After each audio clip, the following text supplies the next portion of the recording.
ጠዋት አይናችንን እንደገለጥን የምናየው የዓለም ወሬ ከሆነ ቀኑን በሙሉ መንፈሳችን ይረበሻል።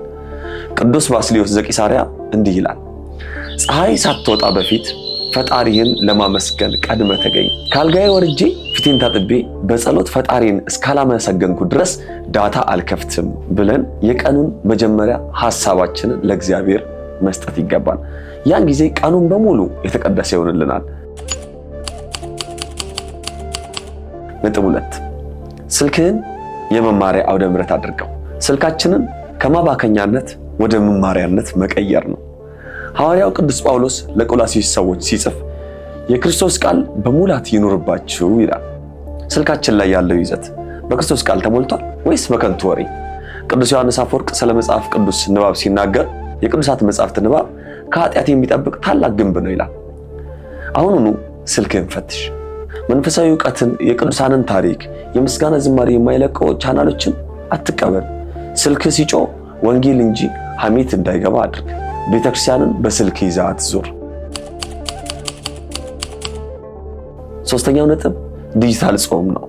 ቤተክርስቲያን ከምግብ መከልከል ወይም ጾምን የምታስተምረው ስጋችንን ለነፍሳችን ለማስገዛት ነው።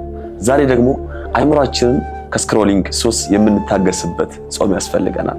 ገደብ በሌለው ሁኔታ ስልክ ላይ መፍጠጥ በሊቃውንቱ ቋንቋ ስንፍና ይባላል። ይህ ማለት መንፈሳዊ ዝለት ወይም መሰልቸት ማለት ነው። ትንቢተ ኢዩኤል ምዕራፍ 2 ቁጥር 12 ላይ አሁንም ይላል እግዚአብሔር በፍጹም ልባችሁ በጾምም ወደኔ ተመለሱ ይላል። ልክ ረቡዕና ዓርብን እንደምንጾመው ለስልካችንም የጾም ሰዓት ያስፈልገናል። ለምሳሌ ከምሽቱ 2 ሰዓት በኋላ ስልኬን አጠፋለሁ ወይም ስልክ አላነሳም አልነካም ማለት ይገባናል። በዛ ሰዓት ከመጽሐፍ ቅዱስ ጋር መወያየት ይገባል።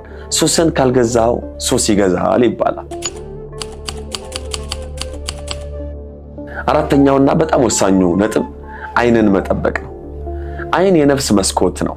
በማህበራዊ ሚዲያ የምናያቸው ምስሎች በቀጥታ ልባችን ላይ ይታተማሉ።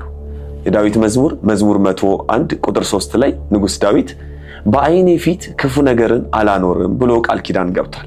የምናያቸው ቪዲዮዎች ለዝሙት፣ ለንዴት ወይም ለቅናት የሚያደርጉን ከሆነ እያበላሸን ያለነው ጊዜያችንን ብቻ ሳይሆን ቅድስናችንን ነው። የበረሃ አባቶች የዓይን ጾም ከሆድ ጾም ይበልጣል ይላሉ። ምክንያቱም ያየነው ነገር ወደ ሐሳብነት፣ ሐሳቡ ደግሞ ወደ ተግባርነት ይቀየራልና። ይህንን ታሳቢ በማድረግ አንድን ቪዲዮ ወይም ፎቶ ከመክፈት በፊት ራስን ጠይቅ። ይህንን ምስል ማየቴ መንፈሳዊነቴን ያንጻል ወይስ ያረክሳል? መልሱ ያረክሳል ከሆነ እለፈው። ዓይንህን ጠብቅ፣ ልብህ ይጠበቃልና። ለዛሬው መርሃ ግብራችን አምስተኛውና የመጨረሻው ነጥባችን ተጠቃሚ ብቻ አትሁን መስካሪም ሁን ይላል። ሐዋርያት ዓለምን በወንጌል የዞሩት በእግር ነበር። እኛ ዛሬ በእጃችን ባለው ስልክ ዓለምን መድረስ እንችላለን። ጌታችን በወንጌል መልካሙን ስራችሁን አይተው በሰማይ ያለውን አባታችሁን እንዲያከብሩ ብርሃናችሁ እንዲሁ በሰው ሁሉ ፊት ይብራ ይላል። የምትጽፈው ኮሜንት፣ ሼር የምታደርገው ቪዲዮ ስለ ክርስትና ምን ይናገራል? ክፉ ከመጻፍ ሰዎችን የሚያጽናና ቃል ጻፍ። ወንጌልን ሼር በማድረግ አጋራ። በቀን ቢያንስ አንድ መንፈሳዊ መልእክት፣ ጥቅስ ወይም መዝሙር ለጓደኞች ላክ። ማህበራዊ ሚዲያ የሰይጣን መፈንጫ ሳይሆን የወንጌል መረብ አድርገው። ወጣት ወንድሞቼና እህቶቼ ጊዜያችን ህይወታችን ነው። እግዚአብሔር የሰጠንን ይህን ውድ ጊዜ በስልክ ስክሪን ውስጥ አናምክነው። ጠዋት በኩራትህን ለጌታ ስጥ። ስልክህን መማሪያ አድርገው። የዲጂታል ጾም ጀምር። ዓይንህን ጠብቅ። ወንጌልን ስበክ፣ መስክር። እግዚአብሔር ጊዜያችንን ባርኮ በንስሐ ተመላልሰን ለመንግስቱ የሚያበቃ ስራ እንድንሰራ ይርዳን።